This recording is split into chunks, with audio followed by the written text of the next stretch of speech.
Estamos de volta para a segunda parte da Comissão Executiva, um programa feito em colaboração com a Ordem dos Economistas. Estamos a falar de como o mundo vai ser em 2013, com uma bola de cristal aqui no meio da mesa. Isabel Meireles, como é que vai ser a Europa em 2013? Eleições na Alemanha, há um contexto também cada vez mais pesado relativamente à Grécia, com Portugal a tentar deslocar-se deste eixo do mal. Como é que perspectiva este velho continente?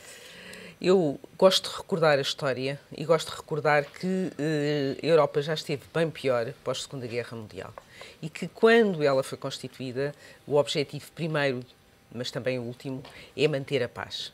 E, apesar de toda a turbulência que tem havido em relação à zona euro, à questão das dívidas soberanas, em relação à retração da economia, eu continuo a achar que, apesar de tudo, é um projeto que vale a pena. A Croácia até quer entrar e atrás dela tem a Sérvia, tem o Montenegro, tem a Bósnia, tem a Albânia, a própria Turquia, obviamente, que são países que querem aderir e estão a trabalhar nesse sentido à União Europeia. Mas, Isabel, deixe-me recordar-lhe umas palavras fora deste contexto, mas que se calhar valia a pena recordar. Aquela frase célebre, livros da guerra, mas não vos livre da fome. A Europa está livre da guerra, mas não está livre da fome. Eu acho que continuamos com problemas, eu peço desculpa dizer isto, não me comparem com a Isabel Joanet, mas eu acho que continua um dos principais doenças na Europa é a obesidade. Ou seja, como é que é possível falar-se de fome? Provavelmente haverá fome de justiça, fome de organização, mas fome propriamente dita, com uma PAC que de facto engordou os agricultores, que destruiu de algum modo a agricultura, que continua consistentes. O que se pode falar é de uma má distribuição e de uma má organização da máquina europeia entre países e na própria estruturação da política agrícola comum, porque a sustentabilidade alimentar, pelo menos até agora, está garantida e a PAC continua a absorver a esmagadora maioria do orçamento da União Europeia, designadamente anda no cerca dos 40%, quando já consumiu 70%, porque agora há uma parte que é canalizada e bem para as políticas de emprego, de crescimento, obviamente que é um novo quadro europeu, mas nesta medida a PAC tem conseguido assegurar a autossuficiência alimentar, os rendimentos dos agricultores portugueses e europeus com os mecanismos que desenvolve. Portanto, se estamos mal noutras áreas, eu presumo que nesta área nós não sofremos de fome, sofremos de fartura. É evidente que há bolsas de pobreza, há pessoas que estão no limiar de pobreza, em Portugal se encontra, mas isso é devido não à falta de alimentos, mas à sua má distribuição, à falta de organização das estruturas que estão nessa área. E depois temos outros, porque se nos lembrarmos de filmes como A Lista de Schindler, se nos lembrarmos de filmes como O Pianista, Les uns et les autres, A Vida é Bela, vemos como é que era a Europa pós-Segunda Guerra Mundial ou mesmo na Guerra Mundial, e nada disso, evidente, não queremos retroceder. Mas temos uma Europa dos cidadãos. Aliás, 2013 é o ano europeu dos cidadãos, onde a livre circulação se continua a fazer. A livre circulação de pessoas e trabalhadores que nos tem permitido, nesta crise, colocar quadros, neste momento, altamente qualificados noutros países da União Europeia, graças à livre circulação. Graças à equivalência automática, praticamente, de diplomas. Onde a livre circulação de mercadorias também se faz, sem direitos aduaneiros, que nos permite a Portugal crescer nas exportações. A livre circulação de capitais, a livre prestação de serviços, que permite às empresas portuguesas irem para outros países da União Europeia, prestar serviços, olha, por exemplo, em matéria de construção naval e de reparação naval, onde nós somos excelentes e temos um know-how. Portanto, é graças a este mercado interno, que ainda não é perfeito e está longe de o ser, que Portugal tem conseguido sair deste retângulo onde está acantonado entre o mar e os espanhóis para ir para outros Estados-membros da União Europeia e mitigar, no fundo, este flagelo da crise que nos tem assolado. Quando daqui a umas décadas olharmos para estes anos, o que é que vamos ver, Isabel? Vamos ver a maior crise que a União Europeia já teve. Que, no entanto, não foi diferente, a não ser nas suas consequências, de outras crises que também já tivemos na Europa. Os países como a Alemanha, que eu presumo que irão acalmar, porque parece que em 22 de setembro a Alemanha vai ter eleições. Portanto, a partir de setembro, provavelmente as coisas vão suavizar-se. Neste momento, Merkel, que está com 37% das intenções de voto no seu partido CDU contra 26% no SPD, obviamente que sabe que é graças ao apoio popular do ajuste fiscal duríssimo que ela tem imposto aos países fundamentalmente do Sul, que a sua popularidade cresce. A partir do momento em que ela esteja estabilizada, presumo eu, por mais um tempo de governação, provavelmente também tem margem eleitoral para suprir, para flexibilizar as políticas duríssimas que ela tem imposto, designadamente a Portugal. Faz-se campanha em poesia e governa-se em prosa, como se costuma dizer. António, e os Estados Unidos? Cada vez mais protecionistas, parece-lhe ou não? Barack Obama tem agora um mandato, é o último, não tem nada que provar, embora na administração democrata eventualmente poderá haver outras ambições para um futuro presidente, ou não, mas há aqui também uma emergência de uma China que tem hoje uma outra palavra, de um Brasil que não enfrenta frente a frente os Estados Unidos, mas já tem o seu peso. Há aqui uma questão cubana ainda por resolver, não se sabe exatamente como é que vai evoluir. Como é que os Estados Unidos vão evoluir em 2013?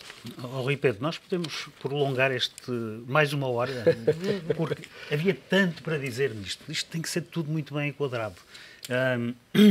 Eu já vou meter os Estados Unidos nisto que eu vou dizer e tiro-me a palavra, porque o Vítor hoje, eu já o interrompi há bocado, tiro-me a palavra se eu começar porque há tanta coisa para dizer, é preciso enquadrar. Em primeiro lugar, dizer que, de facto, a Europa estava gorda, velha e rica. E na Europa perdeu-se a atenção na necessidade da eficiência, ou seja, dava-se prioridade absoluta à equidade sobre a eficiência. Aquilo que os novos países fazem é dar prioridade absoluta à eficiência sobre a equidade, pensando ou achando, e enfim, achando com razão, que à medida que o rendimento nacional aumenta, todos vão ficar melhores, mas sem grandes preocupações de equalizar o rendimento e de efeitos redistributivos. Ou seja, dizendo de outra forma, os governos na Europa já eram só redistributivos. Já não eram motores de eficiência, enquanto que, com a abertura que se fez, entramos em choque com países para quem a equidade não tem grande importância ou não tem até importância nenhuma e, portanto, o importante ali é crescer e se houver disparidades crescentes de rendimento entre as pessoas, não se preocupam. Portanto, o problema central aqui está na globalização.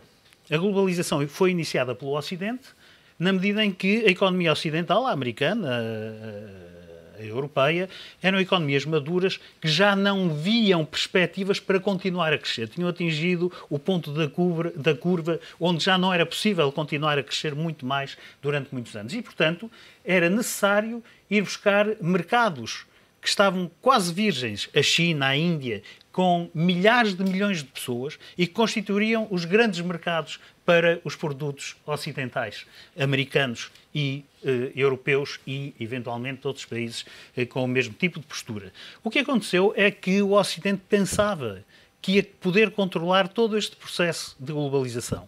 E, de um momento para o outro, percebeu que perdeu completamente a mão neste processo. Que quem hoje lidera os grandes centros de poder começam a fugir do Ocidente para a China, para a Índia, para outras zonas, a Rússia não tanto, mas para zonas que não são sequer de cultura ocidental, porque a Rússia ainda é de cultura ocidental, mas a China e a Índia não são de cultura ocidental. Portanto, nós temos aqui um movimento de placas tectónicas e é este choque brutal destas placas tectónicas.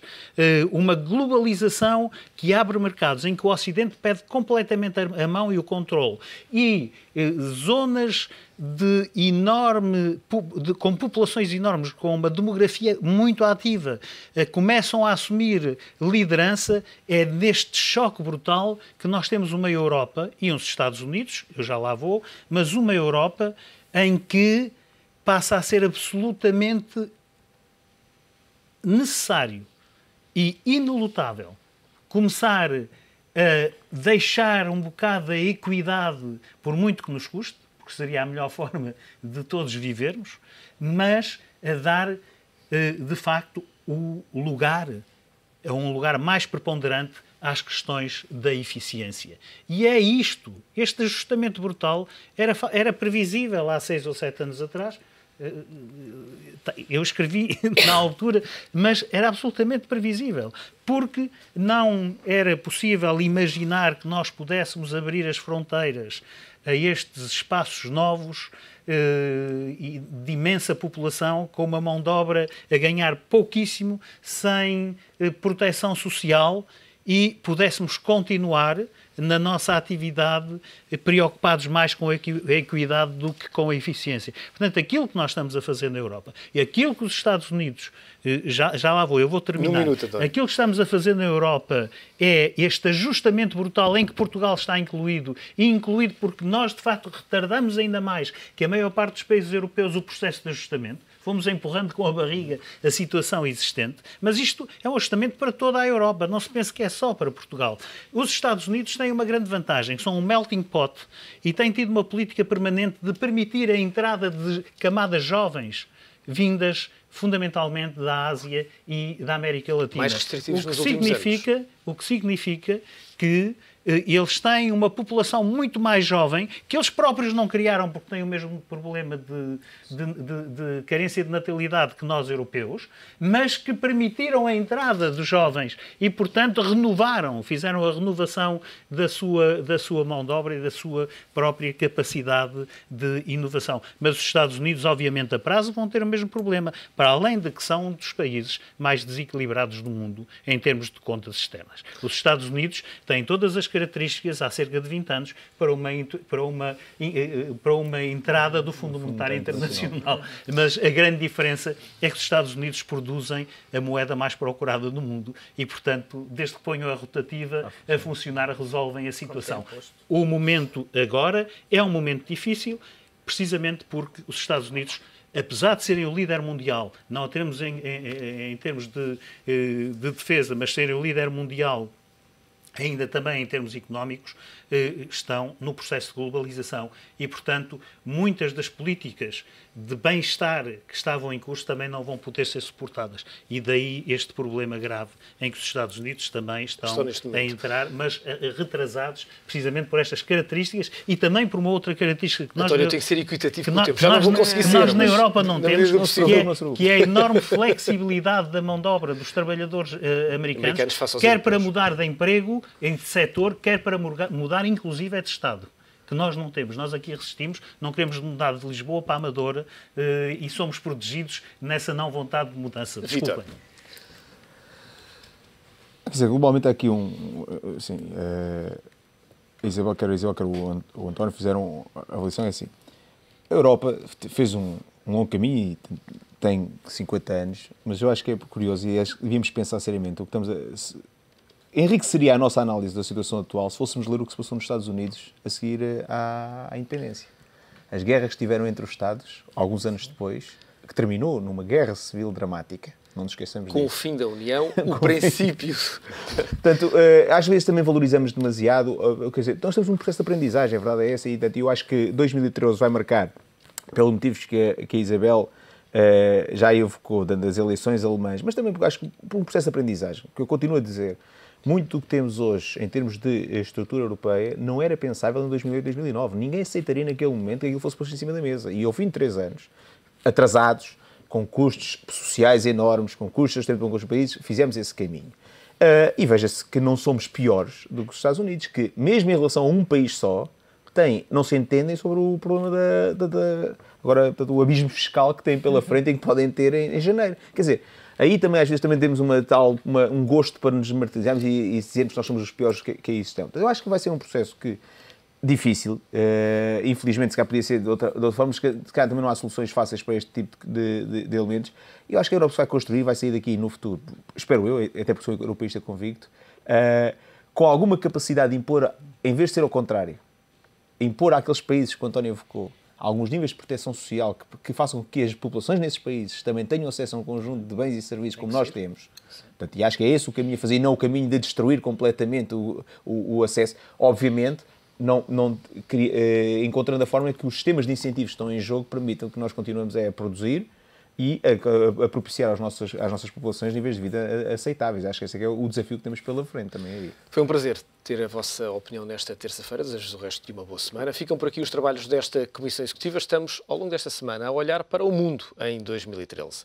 Aproveite este dia.